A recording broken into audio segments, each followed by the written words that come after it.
Muted. Look at that. What a great way to start off the show, ladies and gentlemen, with the mic button on mute. Like, I was contemplating whether I start off with Jay's "What's Good," but then I was like, if I do that, I'm gonna look like an idiot because I can't do it like Jay. Nobody can do it like Jay.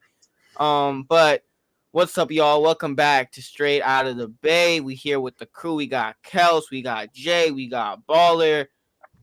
Unfortunately, I wish we could be sitting here on a Monday night talking about a 49ers W, but instead we talking about the Niners coming off of back-to-back losses. And the Niners didn't lose to the Rams A team yesterday. They lost to the Rams B team that was depleted with injuries. Not to mention they blew a 10-point lead in the fourth quarter.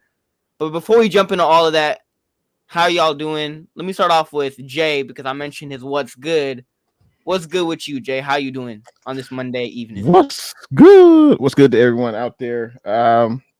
Hey, I woke up this morning. What could be better, man? I'm with my bros talking 49er football. Hey, man, what could be better? It's we still got a long way to go, fellas. Long way to go. It's only week 3. Who wants to hit it? Celts, Baller? Hey, best by the blessed every day, man. That's just the way I roll. And hey, you know, it's another loss that was very similar to other losses. So that was tough. That was tough, especially owning the Rams the way we have. So, you know, it's rough as a Niner fan, but life is good. Nice shirt too, Jay. Hey, excellent. Made by someone, a lot of talent. Man, that was a disgusting, disappointing loss. You know, we're gonna break it down, but hey, things could be worse. We could be Jacksonville Jaguars fans. Well, speaking of things could be worse, some news came out today. If y'all haven't heard in the chat or the fellas, Javon Hargrave is out for the season most likely. What was it, like a torn pec labrum? I forgot what it was exactly. It was triceps. Yeah, tricep. He tore something, wasn't good. Kyle Shanahan said he's out for the season. On the other note, Christian McCaffrey as well is going to Germany to seek some medical information or something all the way in Germany with his like Achilles tendonitis and to see what's up with that, to see what he can, what help he can get over there down all the way in Germany. And then Brock Purdy had an MRI scan, which thank God it wasn't too serious. He should be available this week. There was nothing on the injury report of him, being out or questionable. But 3 interesting things happened today. Looks like we lost him. Means loading. Hey, real quick, that Brock Purdy, the MRI, that was for his back soreness, right? Yes, it was. And hey, just to even have to have an MRI, it doesn't sound good. Yeah. All the reports, hey, look, it was, McCaffrey's got a little bit of a calf strain. And, y'all have probably heard, the reports on the way the 49ers are reporting injuries. And everything seems a little iffy because I'm looking at Hargrave, right? We seen him do the same thing versus the Vikings. So there's some kind of, because it looks like, hey, maybe that happened to him in the Vikings as well. Maybe it was already kind of acting up. That's the way I seen it, because I joked around on Twitter. I was like, oh, man, maybe he pulled a hammy right there versus the Vikings, with the lack of effort. It wasn't just in the Rams game. So I just hope the 49ers are doing everything properly, because if that was something, you got to be honest about those kind of things. And hey, hopefully he gets healthy. But what a blow to the defensive tackle room. They're already we're 3 deep now. Yeah, you look at Givens, Jordan Elliott. I imagine we have some guys on the practice squad. Have to look that up, but Hargrave arguably had his best game. I know you can pick through his game specifically and see the lack of effort on some plays, but he did force Stafford to throw an errant pass when he wasn't outside the pocket. It forced a penalty. He also did get a sack. Hargrave did have his best game, in my opinion. Was it perfect? No. But as far as getting after Matt Stafford, he definitely delivered, and it sucks. This possibly could be, dare I say, Hargrave's last game in a Niner uniform. I know a lot of Niner fans aren't impressed with what they've seen from Hargrave. And it'll be interesting to see if the Niners keep him. I would have to look up his contract details, but yeah, I'll do that now. Actually, let me see what's going on with Mr. Hargrave real quick. Yeah, the Hargrave injury, I mean, it's disappointing. He's been disappointing in general, I feel like, in his Niners tenure. But that being said, I think he's better than some of the backups that I think are like Kevin Givens, some of these guys whose snap count is now going to go up. And then McCaffrey, it's like there ain't someone in the United States who could help you. Like this dude's got to go all the way to Germany. I don't know. That's making me nervous. I don't know how it makes you guys feel, but McCaffrey having to go continental, to seek advice on the Achilles isn't reassuring. And then, sorry, I missed it. You said someone's out with the back or had to get an MRI with his back? Who's that?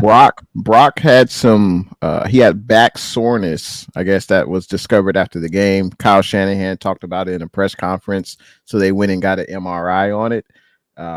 I believe, did they have the test results from that, or they didn't say it was serious? It wasn't serious. I don't think it was too serious. Like he's not gonna be questionable or out. But like the way that Brock was running yesterday, running around trying to pick up first downs and stuff, like I wouldn't, be surprised if his back was sore from all that running around he was doing yesterday. And he was carrying the team, man. My back would be sore too if I was doing all I was doing yesterday to help the squad win. So, yeah. What's good, Niner Game Podcast? What's up? Yee. Neon. Hey, I looked up Hargrave's contract real quick. I like looking up that type of stuff. And we can get out of it. Tell me we can get out of it. We can. Yeah, we can. But we'd have to do it post June 1st. If we cut him next offseason post June 1st, we would only owe him $7.3 million, and then you spread that out over 2 years. So, $3.25 million, and we would save $20 million. So I would imagine either they ask him to take a pay cut or, but hey, hopefully he recovers from that tricep. Real talk. Did all y'all hit y'all points? Because I was, I forgot to charge my laptop and then it just died on me and all. So it was black and darkness like the 49ers yesterday. Like I was in the light and then lo and behold, a couple seconds later, it was just all darkness. And I was like, what just happened? Happens to the best of us, happens to the best of us, man. Did y'all hit all y'all points? Yeah, we were just talking about Hargrave and Purdy and CMC. Yeah, that is crazy that he is going to Germany. I guess that specialist he's seeing knows everything you need to know about the calf, the Achilles.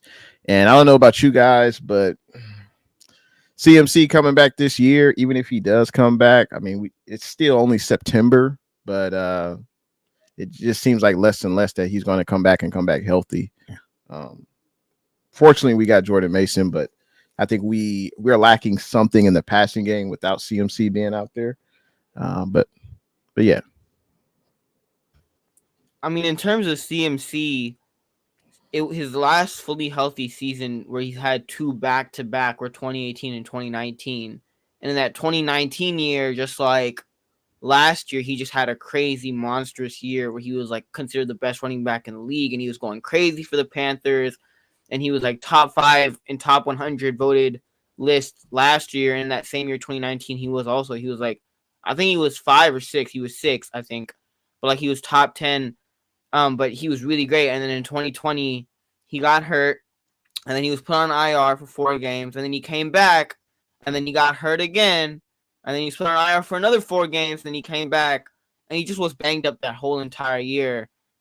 So like it's kind of a pattern I feel like with CMC at this point is like he'll have a great year, but that just takes such a toll on his body that like the next year he's just done. Like he's like, well, what you want to say? He made sure he got that. He made sure he got some more guaranteed money though. He had to make sure he said, you know what, my calf's a little sore. You know what? Before I report, I'm gonna make sure the Niners add some more guaranteed money in that contract. I mean, hey, you got to do what you got to do sometimes, I guess. In terms of Hargrave, he's just been disappointing. But when you think about it, like, as much as he had that one good year with the Eagles, Hargrave is like 30, 31. And when you really think about just that contract as a whole, like giving a defensive tackle who's like 30 plus years old that much money was like, is it like a 4-year, $84 million? Like that offseason, then we expected the Niners to sign nobody like that, like no big name free agent. It wasn't even in the cards for us, we felt like.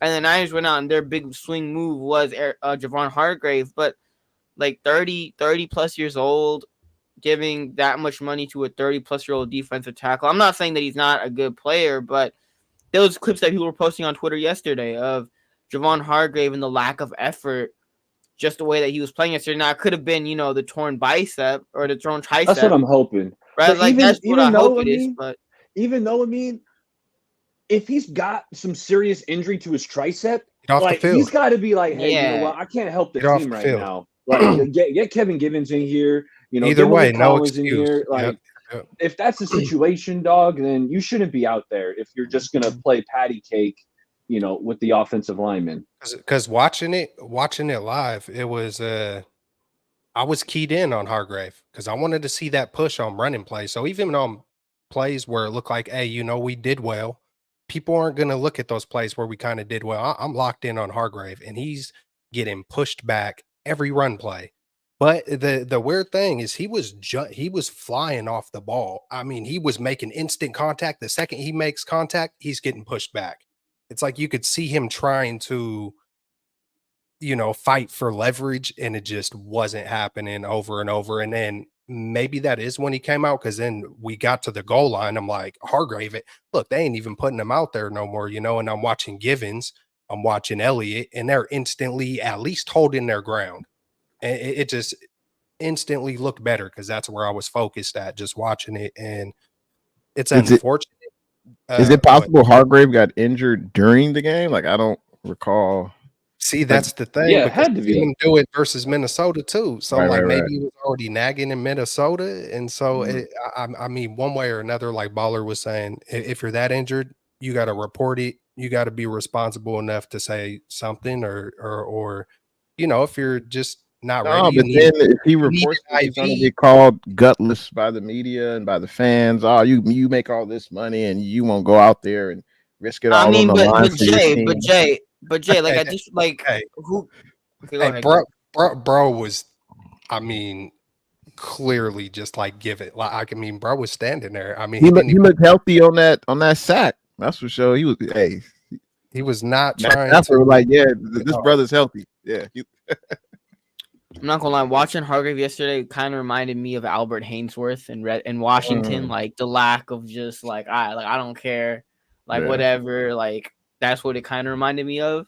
But if it was the torn tricep, like I still respect Hargrave for going out there and still trying to push and like try to play through it. But like if you can't, if you can't make the layups because you can't shoot the ball because you broke your right wrist, then like what's the point of being out there? Like if you're the point guard and you can't make passes or shoot the ball, or even make basic layups because your wrist is broken, like then you got to be like, coach, I can't help y'all. So like I got to come out the game, right? Because I'm not benefiting y'all. So I respect the fact that maybe he tried to push through and play through it, but if you can't go, like you're better off just letting the coach know and let someone else in who might be able to benefit the team or help the team than you in your current situation. All right, anything else y'all want to say on that topic, or you all want to move forward? Yeah, we gotta move. We can move forward. Let's move forward. All right. Well, we there's a lot of negatives in this game, but like let's start off optimistic a little bit. Let's start off on a positive side. Any positives from y'all from this game? Like any positives that y'all have from this game? I know there's not a lot. There's really not a lot, but before we dive into the negatives, let's hit the positives first. Any positives? I just want to hit a big picture positive. I don't want to take any players. We can all rave about JJ. Absolutely incredible through and through. But just from an overall fan's perspective, I don't know. I've been trying to teach myself to watch the 49ers a little bit differently, just with, just trying to eliminate those feelings. And it was hella fun, man. It was a fun ass game. I know the ending wasn't the way, but I caught myself a few times during the game being like, I've been waiting to have like a fun game. And it started going back and forth, and it feels like every other play was being challenged, or every other play from both sides were big plays. And that's my biggest positive, was like it brought fun back. It felt good to watch Brock go to his strengths. Even though you want to keep him healthy, he's got to sort back. Hopefully it's nothing more. Hopefully it's not some weird concussion thing, or I kind of didn't like watching him do quarterback sneaks, but hey, if you're a quarterback in the NFL, you got to do it. Just last year in Minnesota where he almost got concussed doing a sneak, but overall, I thought it was a hell of a game. Horrible outcome, but yeah, man, that was my biggest positive, was just Brock Purdy slinging it, doing his thing, improvising, watching Brock go back to Brock. No doubt. And I mean, Jawan Jennings, it sucks that we couldn't get Jawan a win after that performance. I mean, he was sensational, just mossing dudes, routing guys up. Like, I feel bad. My buddy texted me like, "Hey, should I play Jawan or T Higgins in fantasy?" Right? And I was like, "Jawan's good for like 4 to 6 catches." Right? I was dead wrong. 4 to 6 catches in the first quarter, or maybe 4 to 6 touchdown catches. But Jawan Jennings, it was awesome to see him ball out. Brock Purdy, I thought Brock was really good. Was he perfect? No, right? We know he missed BA running. Well, we're staying positive, but Brock was really freaking good. Most of his throws were on the money. He's buying time. He's running around. He's scrambling, getting back to some of that. Kyle's not a big fan of the backyard football kind of improv, because Kyle wants everything within the structure of his offense, right? Brock, you go A to B to C. But it's like, and Kelta spoke to it too. It's like, that's just what Brock does. Like, that's one of his strengths, is getting outside the pocket, wheeling and dealing. So we saw some of that. That was awesome to see. Really not. I'm looking at my positive list, and the negatives is way longer. But I'm going to say I thought the guards played well. I mean, let me know if you guys saw something else. But I thought Banks and Pooney held up. I didn't see a ton of pressure coming in, from the guard spot. So I'll shout out those offensive linemen in the positive section. Hey, just to piggyback on Jawan Jennings, I mean, he had one of the best games I've ever seen in a 49er uniform by a wide receiver. Like, you'd have to go back to like Jerry Rice for the amount of stats that he put up. I mean, he had 3 touchdowns in a game. Jerry Rice leads us with 5 touchdowns in a single game. Jennings is second to that. He also is top 10 now in the most catches in a game in a 49er uniform. So that's pretty incredible. And like Barry Baller said, man, it sucks that we couldn't get a victory for Jawan. He was so pissed he didn't even want to talk to the media after the game. But Jawan was making super acrobatic catches. We saw the one, I think it was in the third quarter, where he mossed a guy. And it was just good to see it was good to see Brock go to Jawan. We've seen Jawan have great performances in the Super Bowl. He's clearly the best wide receiver now for the 49ers until, BA gets his ish together. But yeah, man, Jawan Jennings, hell of a game. I thought Brock was hella good too. We saw the play where he was scrambling in the backfield, 20 seconds, running 150 yards. Those plays are always exciting to watch. Like Kelt said earlier, like that was fun to watch just from a fan perspective. Brock, I think he had 8 incompletions and 6 of those were drops. So you can imagine if those passes were caught. I mean, he damn near had a perfect game. He did have, we'll stick with the positive, but Brock's great to watch. I know a lot of the media was saying, well, Brock has to show he can play without the Avengers with him.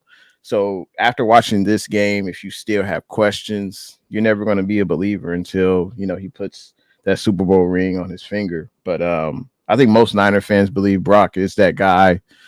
He is the future. He is the present future 49ers quarterback. And yeah, man, he's always fun to watch. So yeah, obviously JJ and Brock hell of a game. What more does Brock gotta do to prove it to y'all? Like, I mean, 3 touchdowns, like 22 for 30, like pretty good completion percentage, 0 interceptions, no Christian McCaffrey, and like people can still say he has Brandon Ayuk. Brandon Ayuk is like not even last year. Like he is not even 50% of the Brandon Ayuk that we've seen in the past. He is what you would expect from a Brandon Ayuk that's missed training camp and that's missed the entirety of the preseason. That's the Brandon Ayuk that's on the field right now. And like Jawan Jennings, it's funny because I remember at one point Jawan, like he got drafted in the 7th round, and then I think at one point he was cut from the 49ers, and then they brought him back. But like Jawan Jennings, like that's like credit to Jawan Jennings, had an amazing game. But think about the Niners and how a 7th round draft pick is out here for the 49ers, putting up 3 touchdowns, 100 plus yards, 11, 12 catches. That Jennings had that catch where he mossed the defender and he just went up there and he snagged it. Like Jennings had himself a game. Brock Purdy had himself a game. And even Jordan Mason, like those are the 3 guys that I felt that were out there, that were hustling, and that actually wanted to like go out there and win the game, that were actually fighting.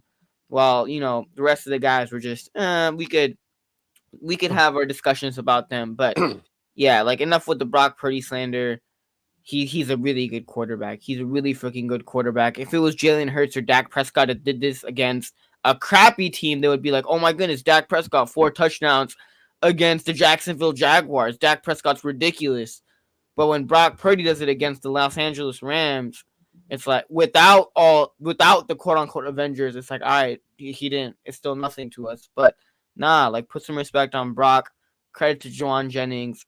And, you know, Jordan Mason, we'll see what happens with the Christian McCaffrey situation, but Jordan Mason, like, his stock is definitely up for me. And it was cool to see, even though he didn't have a crazy game, I'm still a huge fan and believer of JP, but even it was cool to see Garendo get touches. That's also a positive, I feel like, because I thought knowing Kyle after that Minnesota game where he got that 1 carry, and Kyle would have been like, nah, dude, you're not ready for this system. You're not ready to be a running back in our system.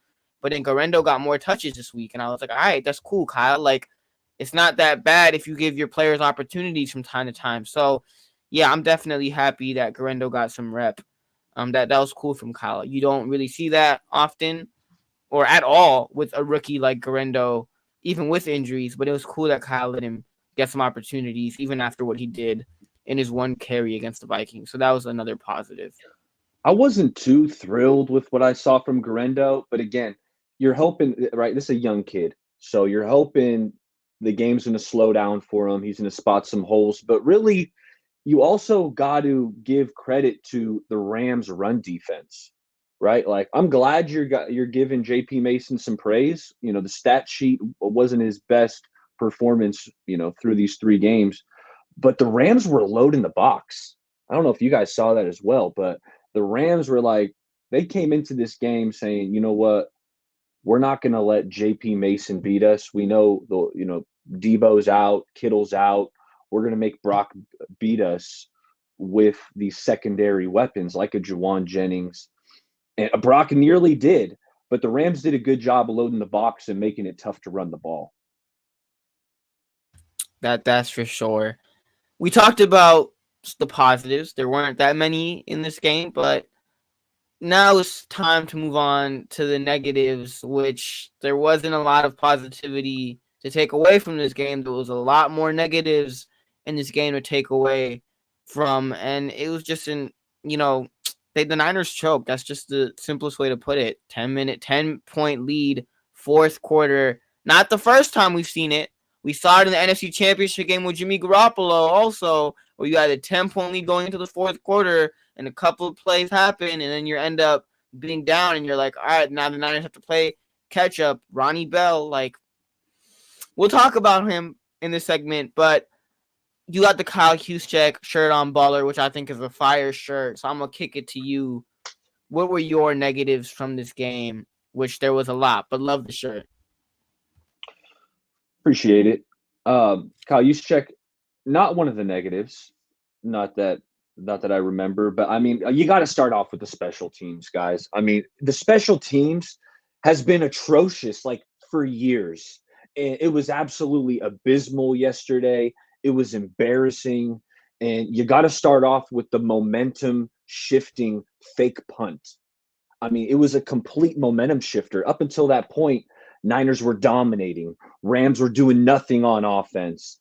And that fake punt, man, I went back and I watched it, and they just out leveraged us. Like, I want to say it was like Chris Conley that was supposed to be setting the edge.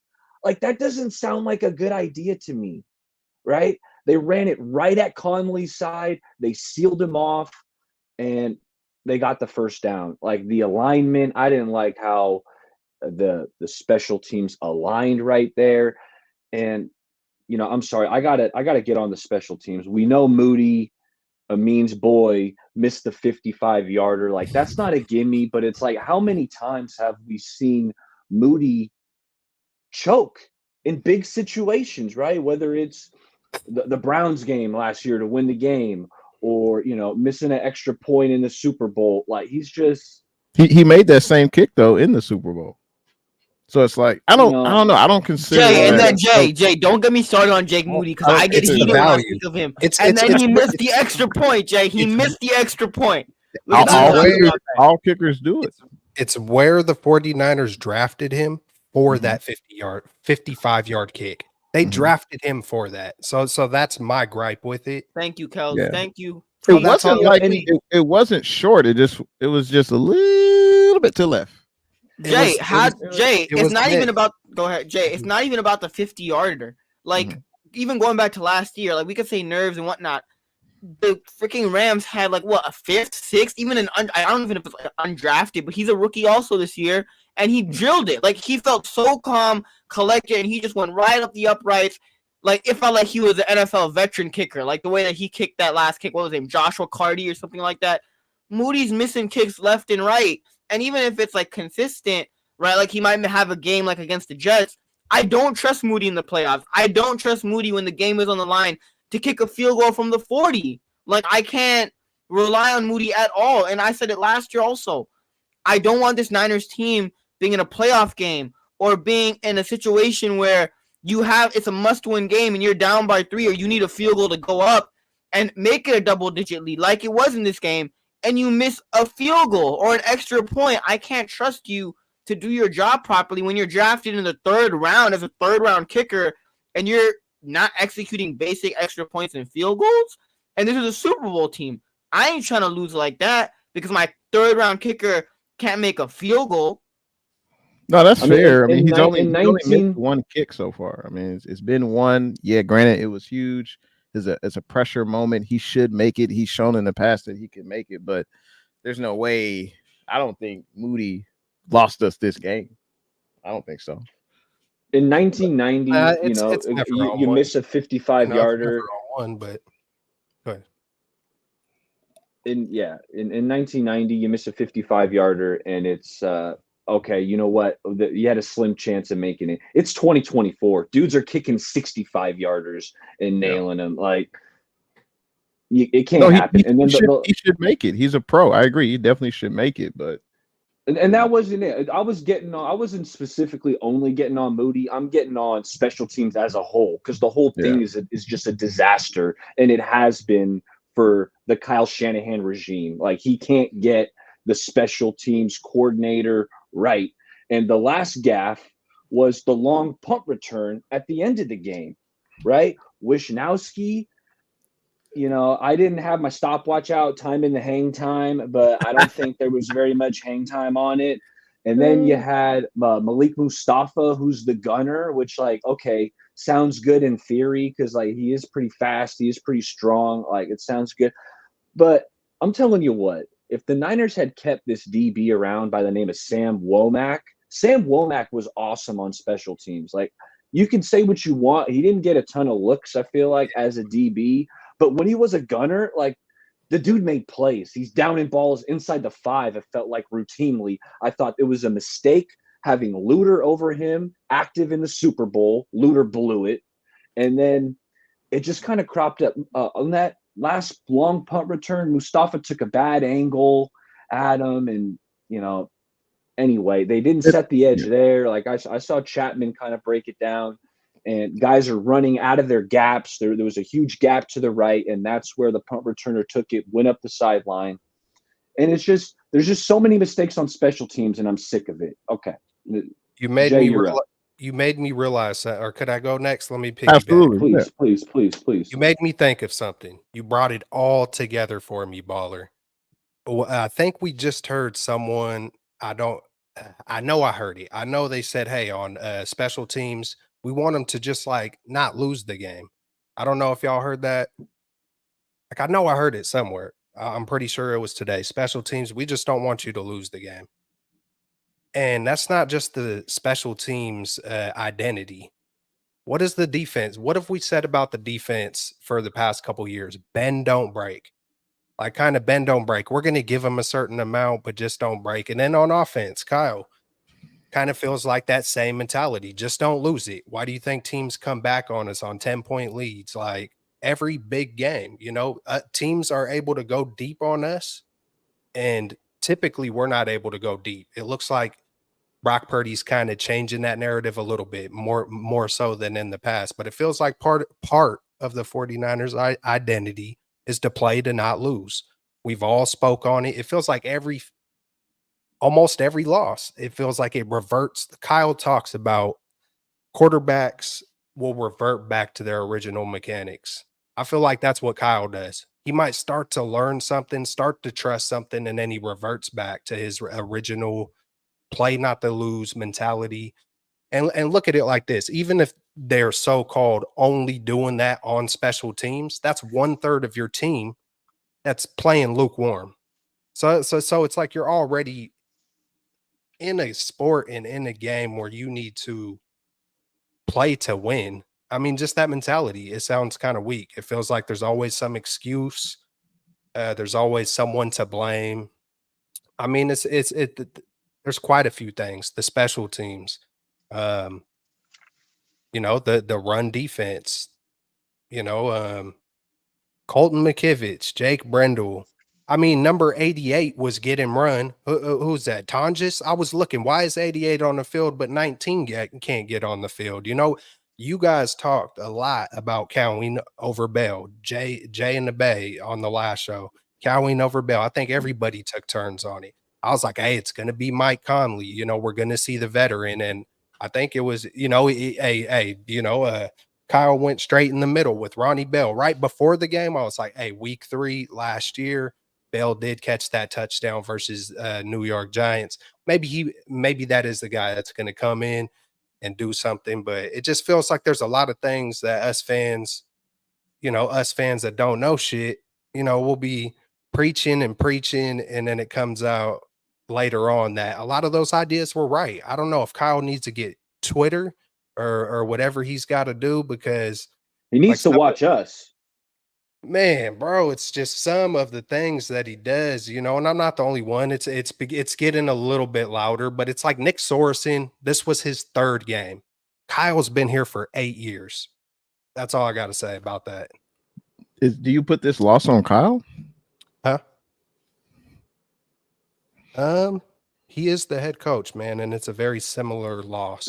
The buck stops with him. Yeah. Right about now, it's like it's too familiar. It's too it's the same way, of the biggest losses, the NFC Championship versus the Rams, the 2 Super Bowls of it. I went back and watched, all the games versus the Chiefs, actually, because in my mind, I'm like, hey, if we get to the end, it's going to be versus the Chiefs or a team that is probably just as good as them. They're probably going to have the deep ball in their arsenal. And can we defend that? I started doing research. Every single one of those games, we got beat by the deep ball and we couldn't connect on the deep ball.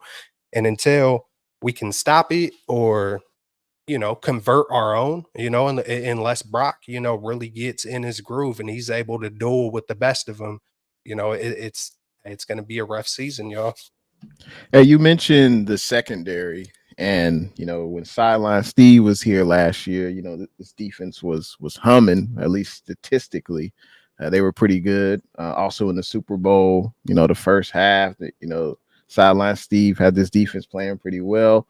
Sorensen is probably going to take some time for him get used to the role, play calls and things like that. But I know we always talk about the coaches, but sometimes it's up to the players. Not sometimes. I mean, it's 90% the players. They have to go out there. They have to execute the game plan. They have to make plays. If you're a Mooney Ward, I mean, what does Tutu Atwell do well? He's fast, right? So if you're already back 12 yards from the line of scrimmage, why are you letting Tutu Atwell get to your hip before you start running? Like, I don't know if that's coaching. Mooney Ward is a vet. He's in a contract year. He wants to get paid this offseason. Like, a secondary coach shouldn't have to tell you, hey, Tutu Atwell, that cat can fly. He's fast. So you don't let him get on your hip. Is that coaching, or is that, Mooney Ward just looking in the backfield or looking at the receiver next to Tutu and not paying attention to Tutu because he ran right by him? Like, is that coaching? I mean, you expect your best player in that scenario to be heady, to think, hey, what do the Rams want to do? They're trying to go deep. Let me guard Tutu Atwell. Let me not let him get past me. Like, so we talk about the coaches, but sometimes, I mean, the players, like Devondre Campbell, the penalties. You should know, hey, I can't cover. Let me give this tight end that I'm guarding. Maybe give him a little bit more space and run quicker. And that way I don't have to hold him to get a penalty. Yadam I think he had at least 2 penalties that I saw. And looking at the Yadam off the field. Get Yadam off the field. Yeah. See, and that's another thing. So Yadam should be cut or bench, right? So you put someone else in and you have to give them the opportunity to play. But that's the thing I can agree with coaching, where it's like, well, when is enough enough? When is it? When have we seen? I'm sure as a fan base, we've seen enough of Ronnie Bell. He had 2 opportunities. He didn't convert in either one of those opportunities. So why not bring up Terrence Marshall? Why not give Chris Conley those routes? Like, I don't know. This exact same thing happened last year. This is why I come back to Kyle. You just switched the name and put a different person in. Last year, it was Isaiah Oliver. We're saying so it's like same shit, different toilet. Is that coaching, or is that just the guy? It's Kyle's script. It's both. It's both, because what you said is right too. The players got to do what the players got to do, right? But we don't know exactly what coverage they were in. We don't know exactly what it's like. We don't know all the intricates, but the overall picture, it's got to be Kyle, right? And then of course there's going to be a whole bunch of details we can nitpick and kind of but you're right though. Like, Mooney's got to be on top of his game. Campbell's got to, like, that was a horrible pick with Campbell. Why not go with someone maybe a little bit more agile in today's? Maybe they're trying to compensate with Campbell because they know the tackle. Like they just wanted a veteran. They wanted a veteran back there. Yeah, they struck out on, who was it? Hendricks. Hendricks. And then, he was the original. Yeah. Even so, it just shows how important Dre Greenlaw is. But at the same time, if we're only one Dre Greenlaw away for it to kind of have this big of a slip, we're in trouble. Like, where's our depth at? We don't got Farrell, Arden Key. We don't got like a whole 4 other linemen that we know are solid. It feels like we'd typically be 8 deep, and we know we got a second group that's going to come in and give that same effort and push, and they're hungry. And we definitely, it used to be our strength, that 7-man front. And it feels like it's gotten weaker and weaker and weaker since probably Buck is left. Like at the peak of the defensive line, it was when it was Buck, Armstead, young Bosa, not Bosa trying to show off his action figure moves, but actually producing on the field, setting the edge, not just the sacks. Be that presence, be the highest paid defensive player in the league, and look like it.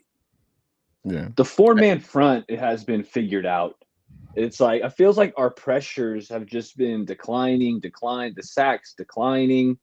The 4-man pressures had it figured out. And then Kyle, one of my criticisms of him is he needs to be quicker to like adapt in game. Okay, like Brandon Ayuk drops a pass. Okay, he's staying in the game. Obviously, he's built up that equity You know, Brandon Ayuk, when he's right, he's a stud. But Ronnie Bell, before the big drop that he had at the end of the game, dropped a gimme earlier in the game. Yeah. So it's like if when Ronnie Bell drops that first pass and it hits him right in the chest and he drops that one, I'm saying, you know what, next man up. Whether it's he doesn't have it, right? Counting, he doesn't have you know what, Ronnie Bell, I gave you Ronnie Bell hasn't built up that equity. Dude, how was 88?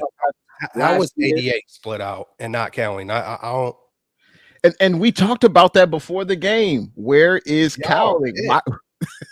Y'all talking about the penalties? Y'all were harping on the penalties. Yeah, like almost everything that kind of, you know, I was the one that said, "Hey, we're gonna lose." You know, I was brave enough. I tried to talk myself out of it, but y'all. I thought you were crazy, but you were right on the money. You were right on the money. Hey, I like what Roberto said. I still am crazy. He said Sorensen had a good game plan. The execution was poor. They took advantage of DFF. I know you guys saw DFF get eat up by the turf ghost. I don't know what the hell that was. Oh yeah. When is enough? We know DFF. Hey, you a special teams ace. But when the Niners go 3 linebackers, hey, DFF is in there, but that's not his specialty, especially against the run. So the teams are seeing that and they're taking advantage of it, and the Niners are doing the same thing over and over. They're not making any changes, and that's why teams continue to exploit it. DFF in run fits and Campbell in coverage. Did he go for the tackle and the dude just never went to it? Like, I'm trying to remember it. I know he must have slipped and fell over the ant. That's all I can see, because I don't know how that happened, but that was embarrassing. The ghost of Darnold stuck around.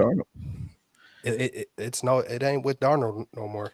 Hey, I wanted to mention something real quick. So what is it? Fourth quarter. I think it's the second to last drive. I think it's second down, and Brock Purdy, I think he threw to Ronnie Bell. Obviously, he didn't come down with the pass, but okay, if you're Brock, I know you want to throw the ball all around the field, but Ronnie Bell, I think that moment is too big for him. Clearly, he missed the pass earlier in the game. He missed that one. You have Juwan Jennings underneath running a similar route. Yeah, there's a guy draped on him, but Juwan Jennings was making contested catches all game. Why not give Juwan Jennings that opportunity? He had a hell of a game. He's the hot hand. Why not, if you're Brock, continue feeding the hot hand and let Juwan Jennings cook, because we know what he can do.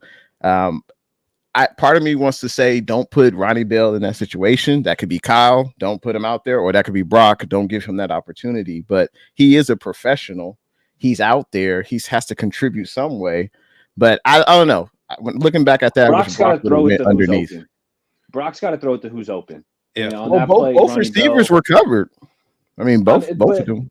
Ronnie Bell, I thought he was open, and not only that, the DB was not paying attention, was not looking back. He had no idea where the ball was, and they teach quarterbacks, if the DB's head's facing the other way, you can throw it right at him because he doesn't know where the hell the ball is at. I think Brock made the right play in that situation, in my opinion. Ronnie Bell's out there. That's who your coach put out there. You give him a shot. Unfortunately, Ronnie wasn't ready to step up to the plate. Yep. After watching this game yesterday, I felt like Twitter Kells after the Super Bowl. Like, I was not feeling it, but I still have that same energy. Like, looking at this game, you guys mentioned the special teams, which has been garbage. We've switched coaches from Robert Hightower to Brian Schneider. No difference. It's literally the same thing. We thought it was the coach. It's not the coach. Special teams has been bad. Jake Moody, like we've talked about it. Third round. We drafted him in third round. He can't make, even though like he has good games, but I'm still not confident in him making it when it actually matters. The special what's up, Jay? Real quick, without Moody, we could be 0-3. I mean, 6-6, in that first game. Jay, I'm not saying that Moody didn't come in clutch in that Jets game. Like, I'm not saying he doesn't have his moments, but that also doesn't mean that I trust Moody in a game on the line, down by 3 or up. We need to go up by 10. Like, I don't trust Moody to make the kick when it matters. Like, if I trust Moody to make the shots before the game, but when we game on the line, he has to hit 2 free throws to put us up. I don't trust Moody to make those 2 free throws when it actually matters. That's my issue with Moody. Not that he's not that he can't make field goals or he can't have good games, but when it matters, can you make those 2 crucial free throws to win the game or put you up by 10 or to make you comfortable? I don't trust Moody to do that. And I don't want this Niners season to get thrown away because Moody misses a kick down the line or down the stretch. Special teams, that at the end of the game, that punt, like Wisnowski, what was that punt, number one? But number two, like, what was the coverage on that? Like, we literally let a guy, like, guys are diving, and, like, it was just a bunch of missed tackles. It was just sloppy. The fake punt sloppy. The defensive line, no excuse. The Rams had 3 or 4 of their starters on the offensive line injured, and y'all still can't get pressure? Y'all still can't get pressure on a bunch of backup practice squad offensive linemen that the Rams brought up for this game. And the defensive line, Leonard Floyd, y'all gave money to. Nick Bosa, y'all gave money to. Nick Bosa got shut down by Alaric Jackson, who, like, he got a bag, you know, this year, but, like, is Alaric Jackson a Pro Bowler? Is he like Lane Johnson or something all of a sudden? Like, nah, you got shut down. Nick Bosa's stat line wasn't even a pressure. It was like 0 sacks, 1 pressure maybe. Like, it was nothing. It was absolutely nothing. Defensive line garbage. Defensive backs played like garbage. The offense did their thing, right? Brock Purdy, Jawan Jennings did their thing. But the huge issue with this team right now is this team has no identity. This team doesn't know what they're doing on offense. Some games they throw the ball a lot. Some games they decide to stick to the run. Sometimes they abandon the run completely. Like, looking at that drive in week 2 drive against the Vikings, Kyle comes out all passing. And then against the Rams, he comes out, he has the balance of running the football. He gives the ball to JP, but the offense has no identity. The defense has just been atrocious so far. And the special teams have just been bad, regardless of who we make regardless of the coaching changes that we make. So the years in the past, even when the Niners do have these losing streaks, we can at least say, hey, don't worry, we still have the best defense. We have a top 5 defense in the league. Or don't worry, like, the offense of Christian McCaffrey and Brock Purdy, like, we'll still be fine. There's nothing fine about this team. The defense, from like a top 5 defense in the past couple of years, even when we do go on losing streaks, has now dropped down to like a top 15 defense. I think they're like 15th in the league. So this team has no identity. And unlike the years in the past, there's not one position group that you could say offense, defense, special teams where you're like, I trust them to do their job. Even if we go, you know, even if we're struggling, like, I trust them. I know that our defense will be fine. I know that our offense will be fine. Like, this team has no identity. Offense, defense, special teams, all have just been, like, offense had a good game, but this team lacks identity. And even if we do go out and we beat the Patriots and we blow them out, but then when you play a team like the Chiefs or the Cowboys or whatever, but when you play the teams like the Chiefs or the Bills in the playoffs or even the Super Bowl, right? Like, this is a Super Bowl or bust team. I don't trust this team. Like, there's nothing offense, defense, special teams that, like, I have faith in. Like, I lack confidence in all 3 right now because sometimes they do their job and sometimes they don't. They are complete no-show. In regards to the defensive line, is it safe to say that Chris Kasarik has lost his magic? I mean, we used to tout him as this great defensive line coach. He could, you know, get Hyder a contract from Seattle. He could just take guys off the street and he would just will them to get sacks. And it seems like that's no longer the case. You know, Bosa last year was saying, well, I should say the 49ers defense last year was saying, sideline Steve, he needs to come from the booth. We need him down. We need that we need him to look us in the eye when we're on the sideline, when we're going over plays and things like that. And then also Bosa was saying last year, we weren't prepared. We didn't know what the offense was. I'm paraphrasing, obviously. We didn't know what the offense was going to attack us with. We weren't prepared. It's up to the coach, yada, yada, yada. Well, I never hear TJ Watt say stuff like that. Like, I never hear Myles Garrett say stuff like that.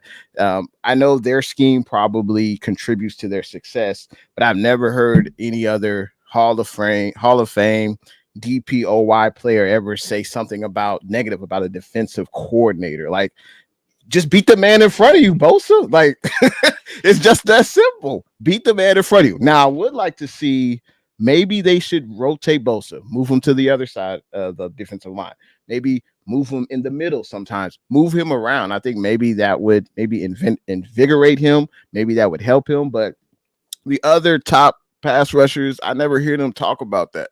And they're still producing. Bosa is not. We hold him to the highest standard, and he's not meeting it. And I think this line is as successful as Bosa is, especially now with Hargrave gone. I mean, Bosa, where you at, man? We need to see more.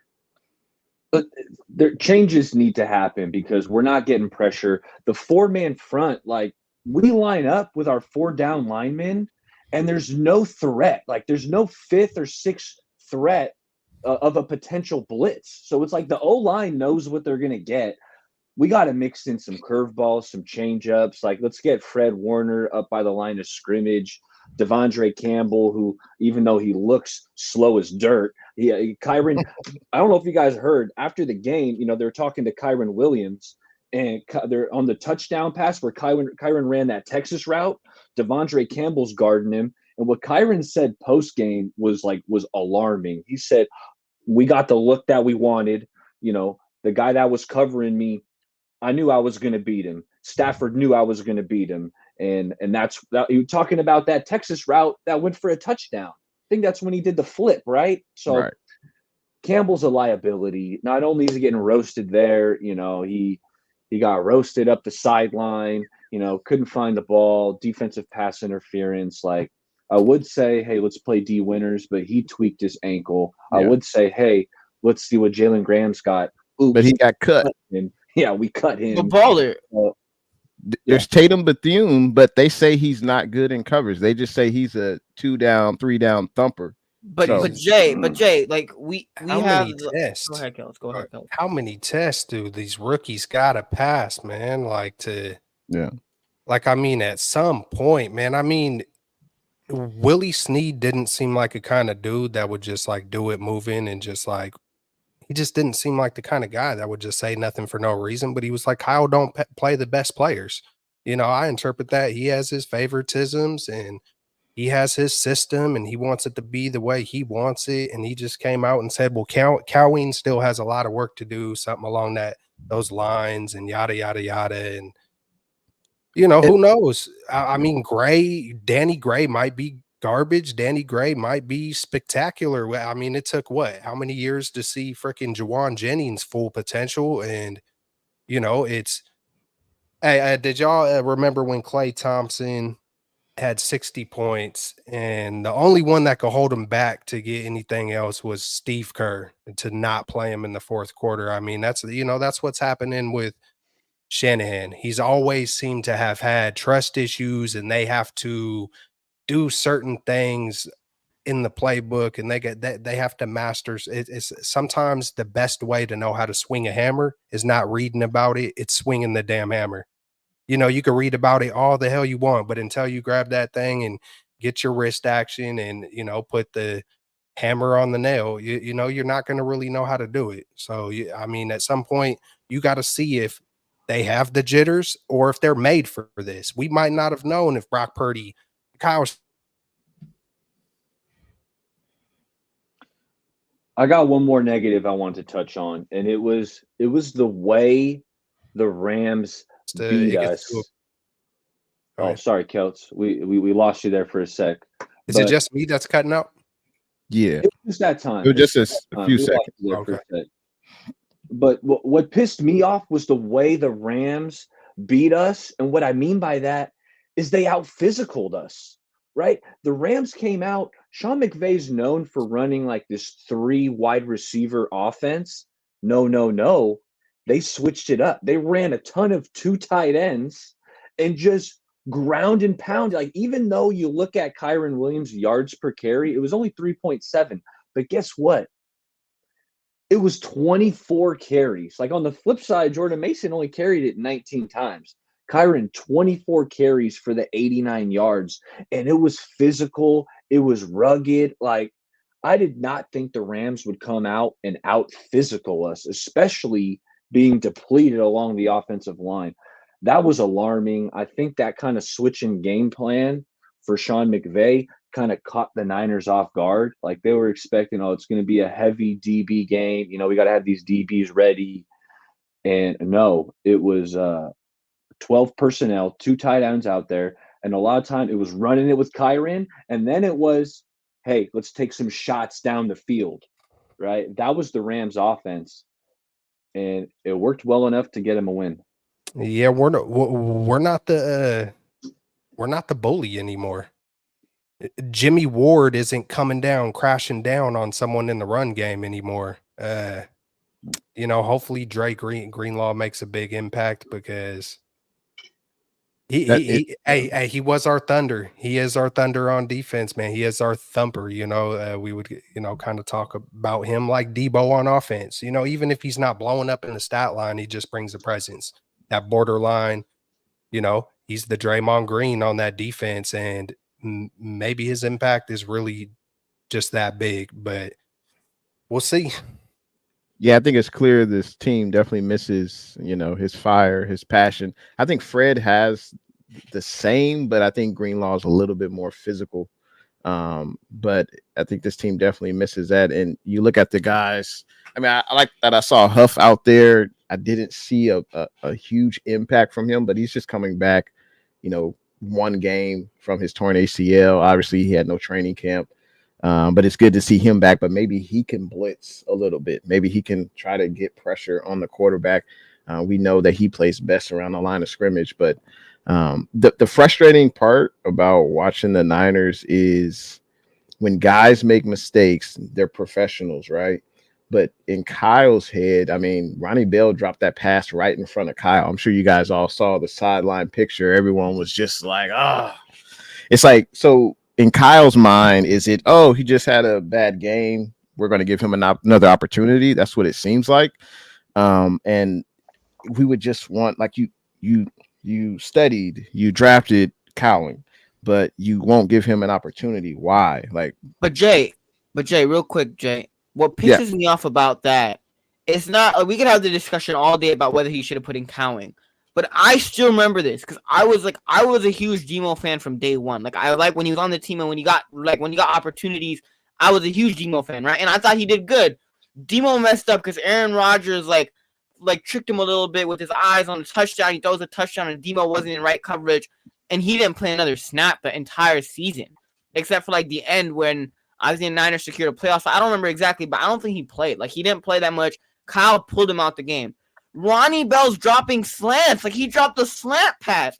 And even last year, he would do stuff like that. So, like, Kyle, it's not that, okay, rookies screw up and we take them out. It's that when certain rookies screw up that you don't necessarily prefer, like, you're out of there. But if it's a guy that you like or that you drafted or that's one of your guys that I think Ronnie Bell might be, he could screw up and it's like, all right, we'll give you more opportunities, Ronnie Bell. So it's not necessarily a confidence thing or Kyle trusting his rookies or not.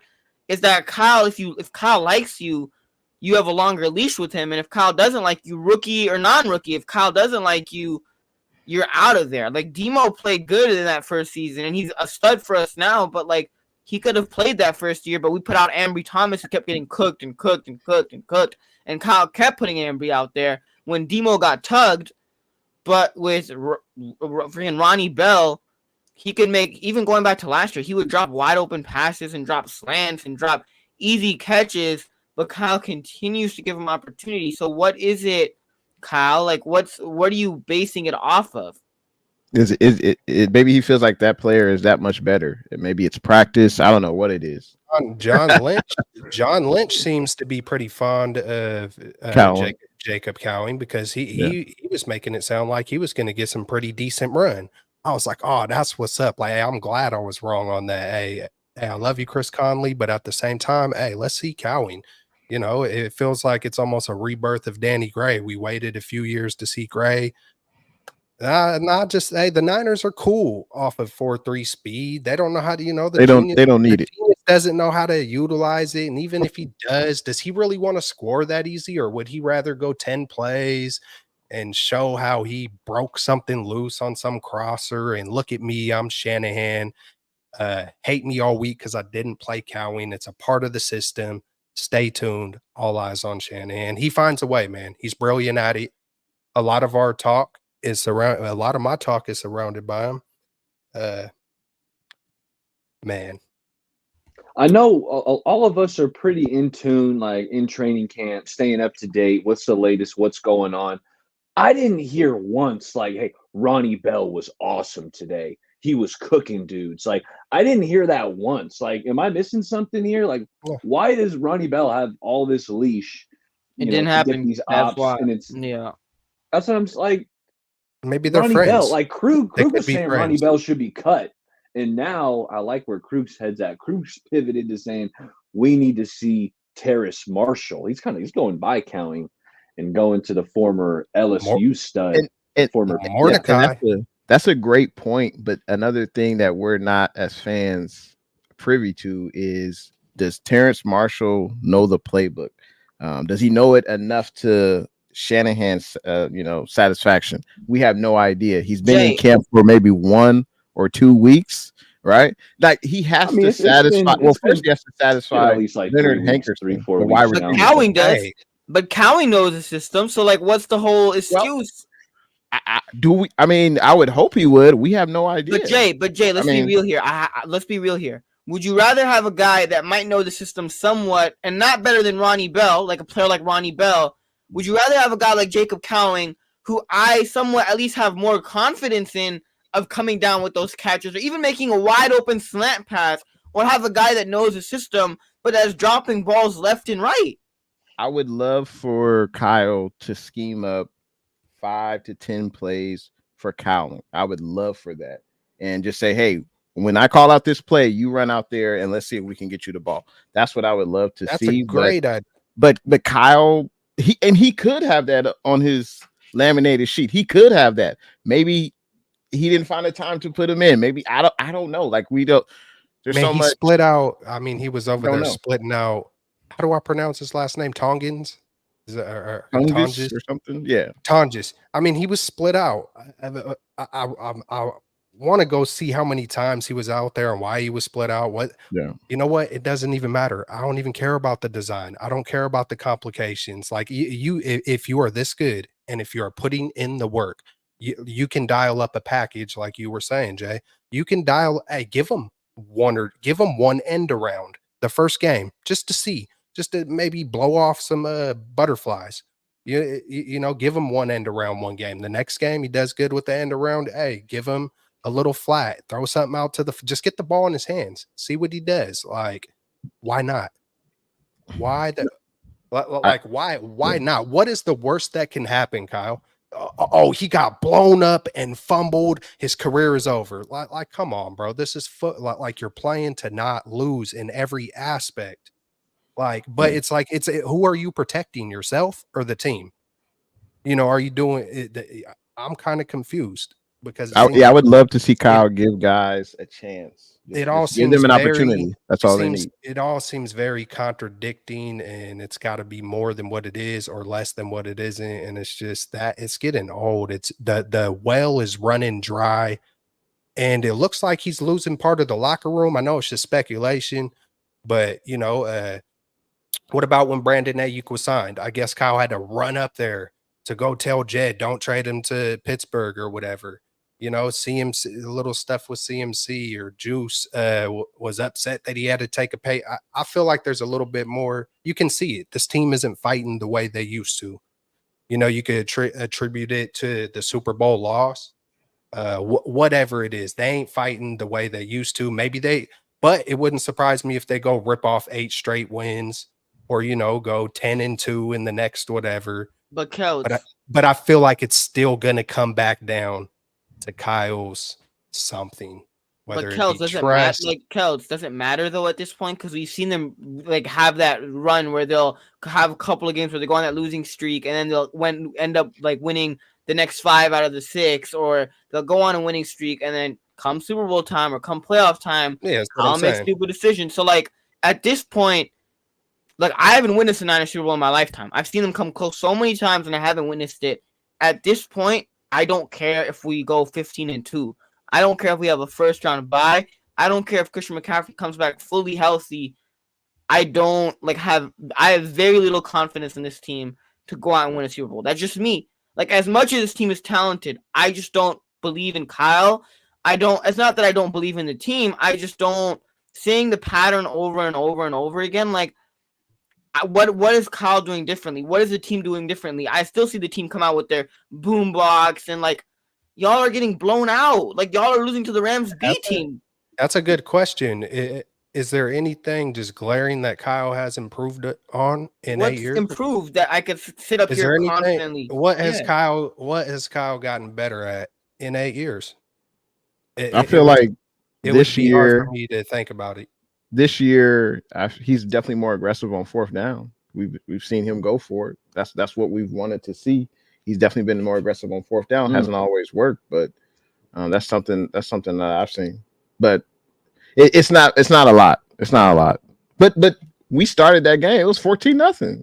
Like everything changed. Baller mentioned earlier, the fake punt. Like the defense was on point, the offense was on point. Fake punt happened, and then it was basically, and we still had a 10-point lead. One fake punt is all it took. Remember, that was all she wrote. I used to talk about the twig and the spokes. Typically, it takes a good strong stick to make you flip over handlebars, but sometimes it's a little bit of dirt in the grease, but also you add everything up. Hargrave's out, Kittle's out, Debo's out, CMC's out. Like, you add all that stuff up, we can't afford to have 7 penalties for 100+ yards. Like, we can't afford to give up a fake punt. Like, we can't afford to have a all-pro corner basically get burnt by someone whose best asset is his speed. Like the top dollar guys, they have to perform their best. BA for his pay and his stellar performance we've seen in the past, it's like a failing grade. Like 10 targets, 5 catches. Like, come on, bro, that's not good enough. Trent Williams needing an IV the second game straight because he didn't want to come to training camp. Like, because you want more money. Like, come on, man. Like, to me, that's not on the coaches. That's on the players. Bosa not having, he needs to be, all pro DPOY. That's the type of performance we need to see. You look at the top guys yesterday, who outside of Brock, Jennings, I don't want to talk about Fred. The impact wasn't the same as we saw in Minnesota. And I'm not saying we lost the game because of Fred, but I'm just saying the top dollar guys, they didn't play their best when we really needed them to. I mean, Debo said they're full. Hey, Debo said it. We're full. And that's another thing we always talk about. Debo said, "Oh, we've been the best team for the past." I mean, I don't want to hear that, dog. Like, it don't mean to play without the ring. It don't mean to play without the ring. And that's the problem. The players think some of them we've already won, and we ain't won nothing. Like, hey, get off the podcast, right? Debo. No, Kyle. This stems from Kyle, I believe. I think Kyle feels like he is that genius. People always, man, I get in the film room with Kyle, man, and oh my God, I ain't seen nothing ever like it. And then he gets on the field and chokes away freaking leads in the biggest games over. Hey, I don't care what you've never seen nothing like it in the film room. Man, John Lynch, he just said not too, I put a little video together. He said, we get paid to do, not try. He was talking about finishers. I've been piecing to, I don't know if y'all seen him talking about finishers before the season right next to Kyle, but it's just the whole vibe is off. The marriage looks like it's splintering, and I'm here for it. Hey, I don't know if we're going to tank to get rid of Kyle. I don't know if the players are giving up to get rid of Kyle or get Hunter from Colorado, but buckle up. Time to do some sketchy shit. Do-da, do-da. Hope I get away with it. Oh, da-do-da day. Hey, that was pretty sketchy. The Smitty said every Gen Z thinks Super Bowls are easy to win. It's not that I think Super Bowls are easy to win. I'm not saying that, but if you're blowing 10-point leads or blowing leads in the Super Bowl, or like doing the same thing over and over again and finding the same ways to lose over and over again, whether it be in a Super Bowl, whether it might be in an NFC Championship game, in big moments, if you're finding ways to lose over and over and over again, there's something wrong with that, right? Because that obviously means you aren't improving or learning. So, Yeah, that's just me. I mean, was this the worst loss? Was this the worst loss versus like, because I know we were banged up in penalties, but one thing about penalties, mistakes, interceptions, fumbles, that those things are going to happen for every single team.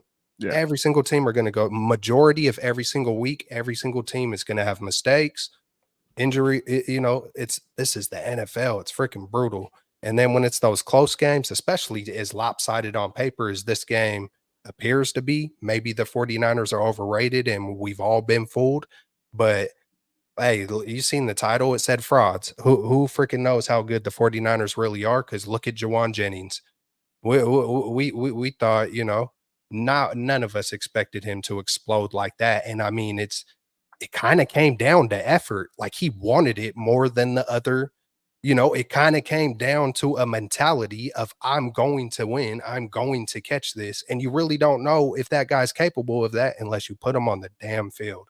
So Cowing could be that guy. Shit, for all we know, our best receivers could be Jawan Jennings, Slick Rick, and freaking Cowing.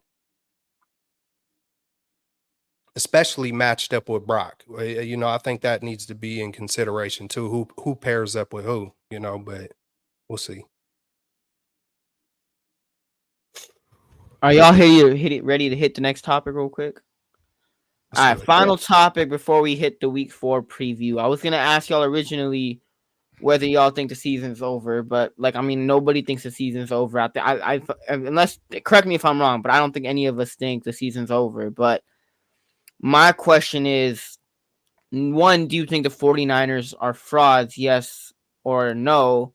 Or why not? And two, do you think, looking at this team, the way that it's, the season has played out and the way that this team has played, through 3 weeks, do you think this Niners team is really capable of winning a Super Bowl this year and really rallying and even if they go on a win streak, do you think the way that so far the season has started with the injuries and, blowing a lead against the Rams, losing to the Vikings, the NFC is definitely not getting any easier. Do you think this Niners team is capable of going back to the Super Bowl again or even winning?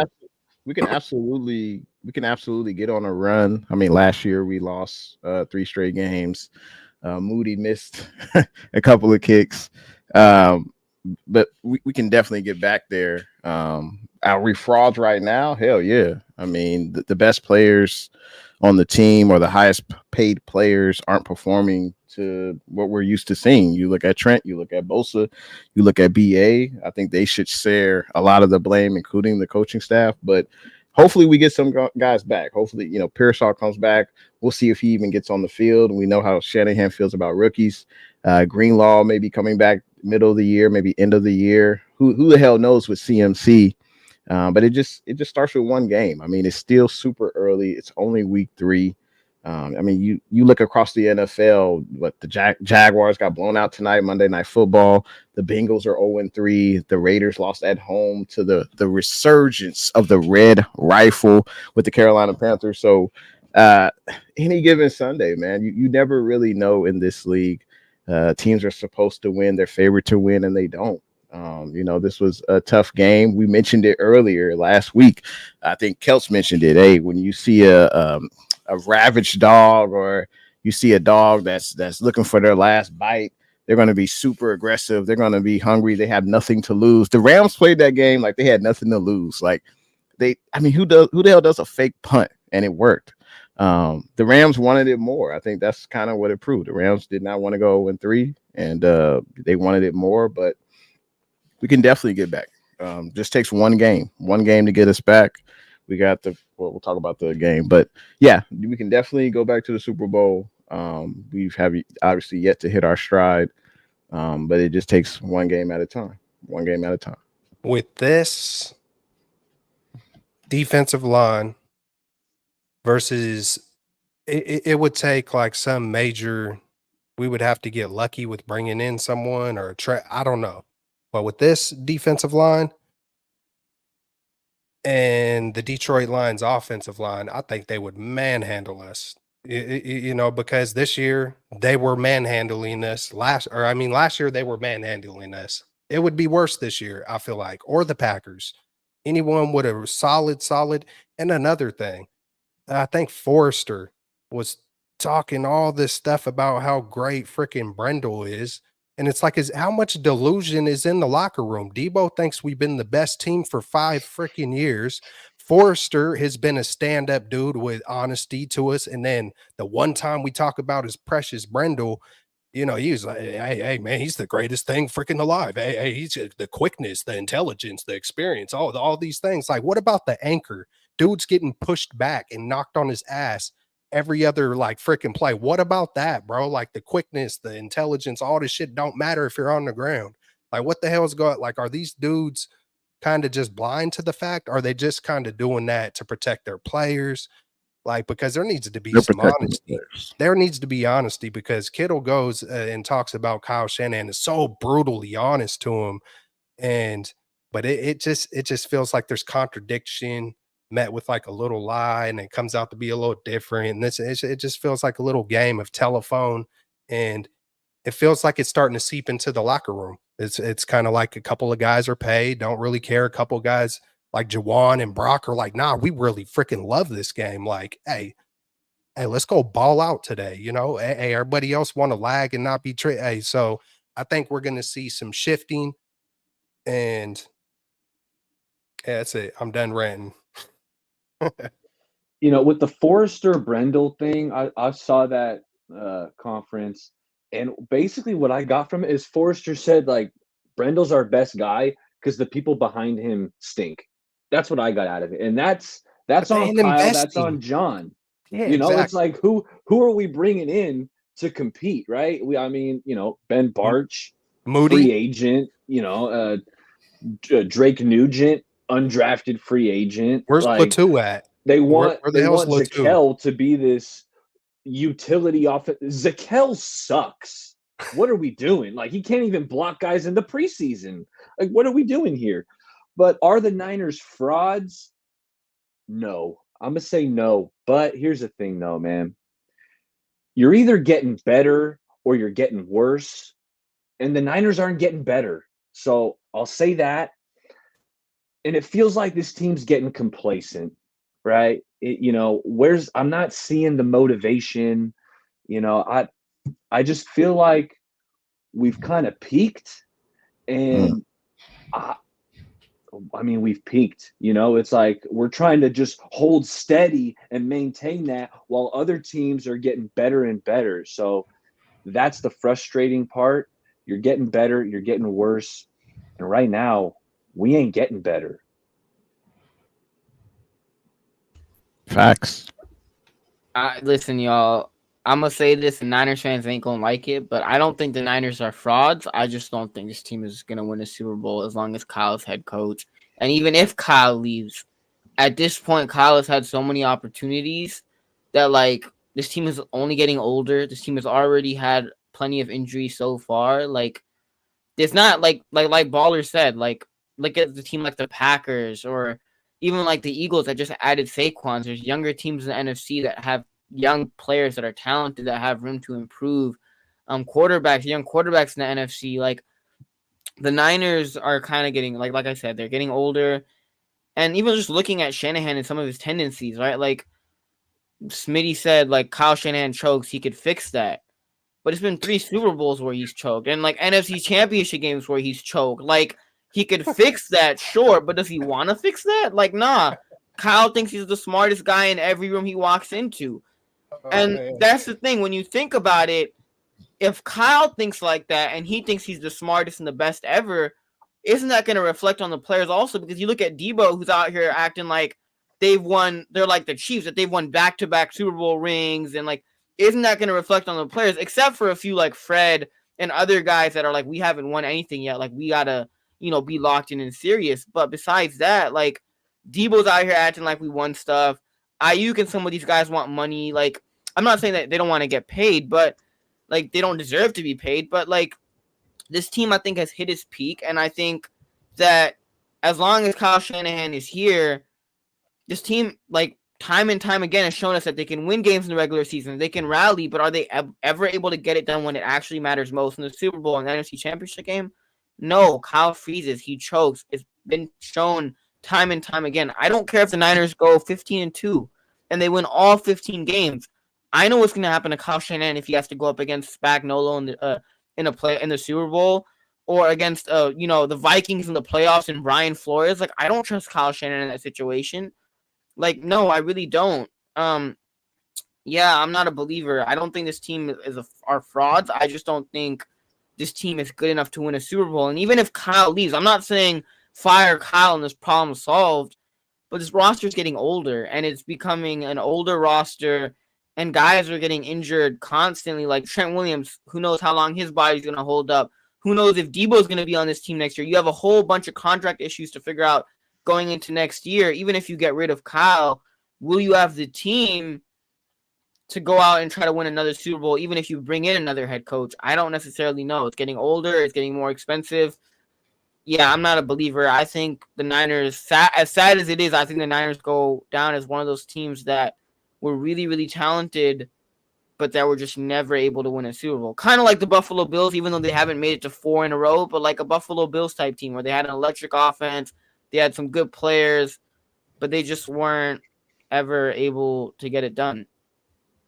Hey, you know what? I think if the 49ers ever did switch coaches, like let's say it did happen this year, man, we seen someone like D'Amico Ryan go to the Houston Texans, and I mean revamp that thing in a quick, fast, and in a hurry. If you got a young, innovative Ben Johnson, whoever it is, there's a few good candidates out there. I've been researching.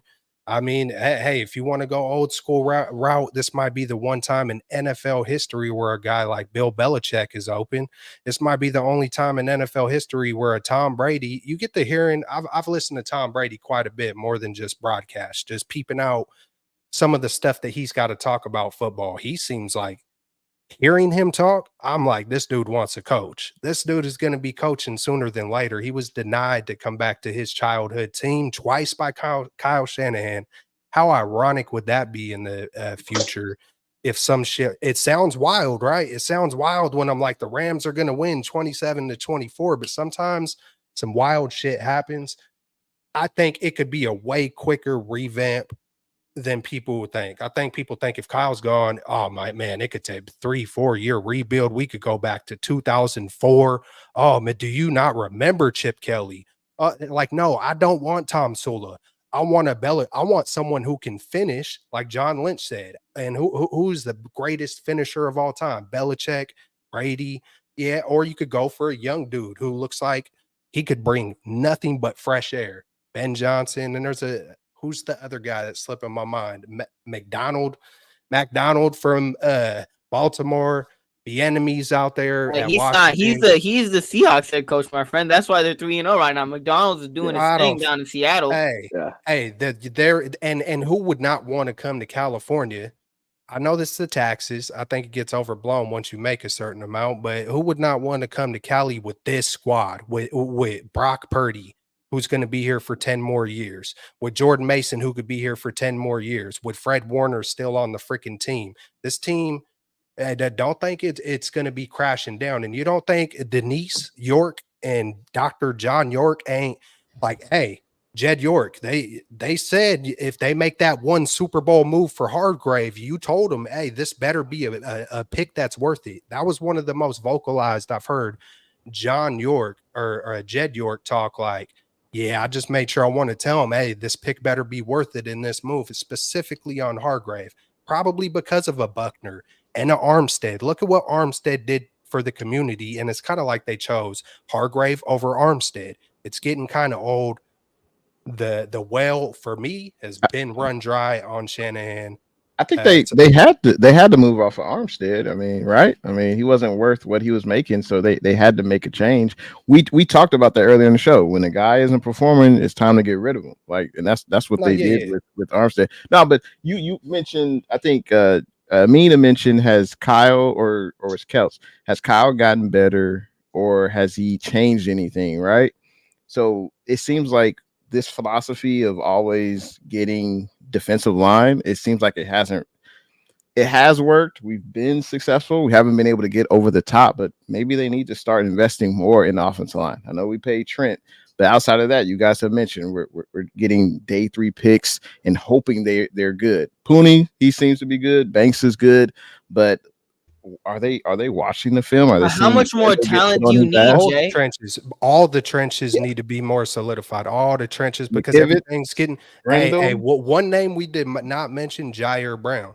I mean, he got burnt back-to-back weeks, man. I feel like all of us got a little, maybe I don't know what it feels like. It's hard. I don't know. Jair just got a certain old school spirit about him. So I kind of like root for Jair. You know, I don't want to be too hard yet because I like Jair, you know. But hey, man, it feels like the 49ers are going for the weapons. They're picking Latu, Ricky, Slick Rick. They're picking Moody. Who else have they picked in the draft? Renardo Green. I could keep going through a lot of the first or second or third round picks. Ty Davis Price, Trey Sermon. All those picks could have been in the trenches. Yeah. You know, and Danny Gray, and majority of those guys aren't here no more or aren't contributing, or Kyle won't put them on the fit. Yeah. But that's another thing. They did hit on Pooney. That's another thing Eric mentioned. Well, Brindle's not that good, but he's the best we have right now. And that's what it seems like with like Jair Brown. Is he the best we have right now? Probably. That's why he's probably going to still be out there. When I bring it back to Kyle, kind of like, but Kyle created these potential problems that are problems now.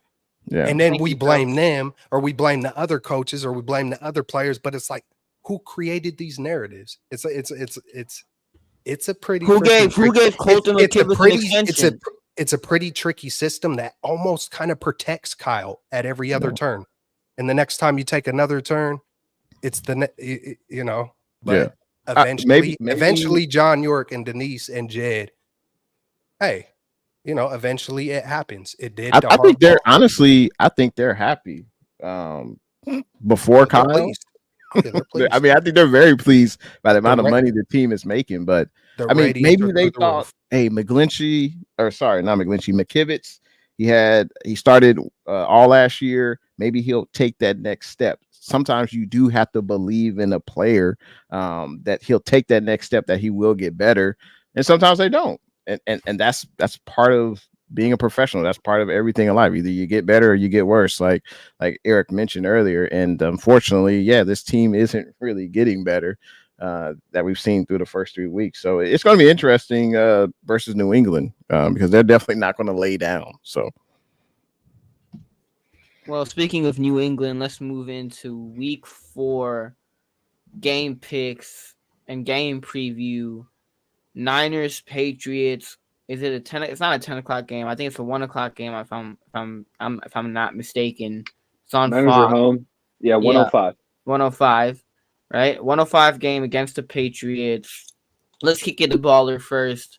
Who you got winning this game? What are the keys to the game, and what's going to be the score? Please predict the win, because every time Kels or someone predicts a loss, it ends up somehow coming to fruition. So I'll tell you what, if the Niners lose to the Patriots, I will call this team frauds. I will. And I will say the Super Bowl chances are done. Like, the Patriots they're one of the worst teams in the NFL, right? They looked abysmal last week. The Patriots are not good. They're depleted of talent. Niners are going to win this game. I think it's going to be 33-13. I think it's going to be a butt whooping. That being said, when you are thinking about the Patriots, I know Ramondre Stevenson didn't do ish last game, but they're going to want to run the ball with Ramondre. I mean, Hunter Henry's there. He had a big game in week 2. Demario Douglas. Actually, I kind of sneaky like some Demario Douglas, but that being said, Niners got to flat out win this game, or it's going to be full-fledged panic mode. You be hitting the panic button, Bay Area Baller? Hitting that panic button? I'm gonna be smashing that panic button until that thing shatters. Watch Baller say the Patriots are a depleted football team, and then somehow, some way, the Niners end up losing to the Patriots. Somehow, some way. Like, I don't want to see it, but if I do see it, I know I'll be entertained on Monday night to hear Baller's opinions on the game. You so. might not see me. You might not see me Monday night. Patriots win that game and beat the Niners. You might not see me. Just please check on me though. It's All time right, to the burn the Patriots- gear. If we lose to the Patriots, it's time to burn the gear. That's I love it. it'll be a full mutiny for sure. No, but the Patriots aren't going to lay down. This is going to be a close game. Ramondre Stevenson, Eric mentioned, man, they're going to run the ball, and the Niners have struggled to stop the run. We did okay against Kyron, but he still had 3 rushing touchdowns against us. We're going to be without Hargrave, obviously, so that means we're going to have a reserve in there. Kevin Givens, the other brother's name, name is escaping me, Elliott. but Elliott. Yep. So they're going to have to step up and be better, and maybe they can be against the run. Who knows? We'll see. DeMario, he could present problems to us, especially he's a quick, shifty receiver, and those type of receivers always seem to surprise the Niners cornerbacks for whatever reason. The Patriots are coming off of playing on Thursday, September 19th. They will have 10 days off, so it's like a mini bye. They still got to fly to Santa Clara, but I think this is going to be a close game. I don't think, from what I've seen from the Niners, losing to Minnesota, losing to the Rams, there's no game where I'm like, oh yeah, we're just gonna win that. All we gotta do is show up. Hopefully the players see that they can't just show up, and just because the SF is on their chest, that means the other team's gonna lay down, because that's not what's gonna happen. I'll take the Niners to win. I'll say 24-20, but I think obviously it's gonna be a close game. Man, who is better right now, the Rams that we just seen or the Patriots? It's like it feels like, oh, there's no way it could happen again. I'm gonna say divisional games. They feel like these teams know each other really well. McVay and Stafford, did win a Super Bowl together. They know us, and oh man, Jimmy was over there smiling on the sidelines. What a world! What a year, 2024, huh? But besides that, damn Jimmy, man, he got the bag and dipped, and sucks. But anyways, yeah, I think it's we started this thing off, man. We was talking about iron sharpens iron and the good old Proverbs 27:17, and so I'm going to make that my score. The Niners are going to bounce back. I originally thought it could be a beat down 35-10, something like that, but yeah, it's gonna be closer. I almost want to say we're going to score a lot of touchdowns. I feel like the Niners might take it out on them. Kyle might, show us his glorious bag all in one game and then do some shit to piss us off for the rest of the struggled wins we might get. But yeah, 27-17, 49ers bouncing back. But yeah, they're going to fight. They're going to fight just like the Rams did, but unfortunately they don't got McVay.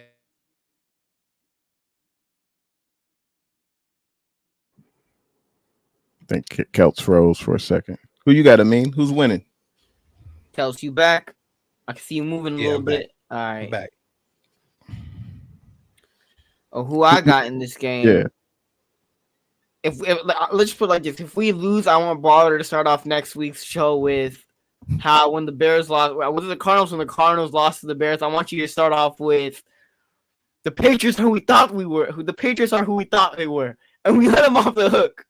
That's what I want you to start off with. You can't. Baller, you can't do that because that was said about the Bears, who were like awesome, and the Cardinals were Denny Green. They were in that game, but the Bears were awesome, but the Cardinals blew it at the end. So that's where. I get it, but the Patriots, we know they're bad. Awesome. We know what they are. The Patriots, we know what they are. So, if we lose to them, I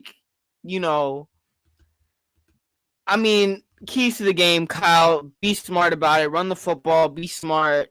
Don't really do anything too crazy. Just play good football. You're a much more talented team. You're a better football team. The Patriots, like Baller said, they're depleted. Go out and get the W. I hope it's a blowout, but if it's a little bit of a close game, I don't expect the Patriots to, go down without a fight. They're definitely going to put up a fight against the 49ers. They're definitely going to have some heart. in that game, but just go on and get a W. I'm gonna say 24-14. But I could see the Niners putting up like a 40-piece or a 37-piece against the Patriots and just ball out. But as of right now, with the way that this team is playing, I don't know. So I'm gonna say the Niners get it done 24-14, but I don't think it'll be a blowout, even though this team is much more talented and better. Yeah, you got to go for the kill shot. Did y'all see the drive where we went for it on 4th and 1, and then in He's talking about that 4th, and then it was like Mason got stuffed by the linebacker. Yeah, right. He went, yeah. I would have loved to seen a fullback in front of Mason on that play. Like, why not do I formation on that play instead? Yeah, I do it in Madden in the red zone all the time. We're on like a 3rd and 1, get your fullback running, let him pick up the first. It's like, Kyle, play some Madden, Kyle. You haven't played Madden since college. Get on some Madden, bro. Like, you. What did you? Yeah, go. I was gonna say, what you guys think of? What you guys think of Juice Check pushing Purdy and Purdy doing a quarterback sneak? I'm fine with it. I'm cool with it. I got no issues with it. Cool. But I've never seen that. I think this is the first game they've done quarterback sneak. I like it. Hey, do what you got to do and stay healthy. Yep. Is that all we got? Yeah, I think Purdy bounced back, man. Just to see the athleticism, and I think I heard the announcer harping on him, all his theatricals and all this stuff, and I heard a few other people. Oh man, just like every time he ran around, something positive happened, even if it was 3 yards. Like every single time. I don't think there was one time where he ran around and it was a negative play or he got smashed on or kind of unnecessarily. So I just had to throw that in there too. Hey, my key is just play sound football. Like, try to get less than. Can we do 4 penalties or less in the game? Like, don't beat ourselves. And yeah, just play sound football. Obviously, JP is going to run the ball. Maybe maybe he's just ratcheting up. Like, I see BA. I think he is getting better each game. So maybe he'll have another 10 target game. Maybe he'll have 8 catches this time instead of 5, Maybe he'll only drop 1 ball instead of 2 balls. Yeah. Maybe get off the pod, BA, and get on the jugs machine. No, he doesn't need to. We've been the best squad for the last decade, man. I couldn't believe it when he took it up an extra notch. Like Debo, man, we've been the best team for a while. He said, man, we are the best team ever assembled. I mean, he used the word assembled. Like, bro, I start thinking about all the teams in NFL history, and like, are they? Hey, there's a difference between delusion and confidence. and hey, man, I want you to be as confident as ever, but you got to be real to yourself, man. Like, or it is a fraud. Yeah, you got to back it up. I mean, you could say that, but what do you do when you're on the field? Like, yeah. I keep on skipping. Apologize, y'all. All right. Any last final comments any final comments or thoughts before we get on out of here? Bang, bang. I need to hear Eric's key to victory. That's what I need to hear before we go. I mean, the Patriots offense stinks. So it's you gotta stop. You're gonna jinx us, baller. You're gonna hit us with the Celts curse. No, like, I'm not. That's Niners, all Kyle. Niners are gonna win this game by double digits. All right. The defense has to step up. The Patriots offense sucks. They cannot score more than 20 points. Like, if Patriots put up 20 or more, it's embarrassing. I'm putting Nick Sorensen. Like, I'm not putting Sorensen on the hot seat yet. Patriots put up 20 something on you. I'm gonna light the fire under Sorensen's seat. All right. This seems like the perfect game to say, hey, just play not to lose. But nah. You go and show that you are a dominant team and this is a lesser team and take that. Take it. Don't go up by if you have the opportunity to go up by 21, 28, do it. Don't just sit there at 14 and let a weaker team hang around, because we just seen what can happen if you let them hang around. It's the NFL. Yep. Any final thoughts from you, Jay? Nah, we good, man. Appreciate everyone tuning into the stream tonight. Yep. Appreciate you, Blue True. Much love. And can y'all want to pull up Niner Sickness's comment, because I agree with them completely 100%. Go Lakers, baby. Now it's time to end the show. Oh, do we got the hell now? Yeah, we got the. Did we? We lost Amin. We lost him, man. It must have been his internet connection. Hey, thanks for hosting, Amin. You know, That was a appreciate job. everyone who tuned in. We'll be back next week. Niners will be back to 500. Okay, I'm speaking it into existence. Absolutely. But hey, appreciate all y'all. That's Appreciate right. it. Show them Celts. Show them Celts. Hey, catch y'all next time. See you next time. Peace.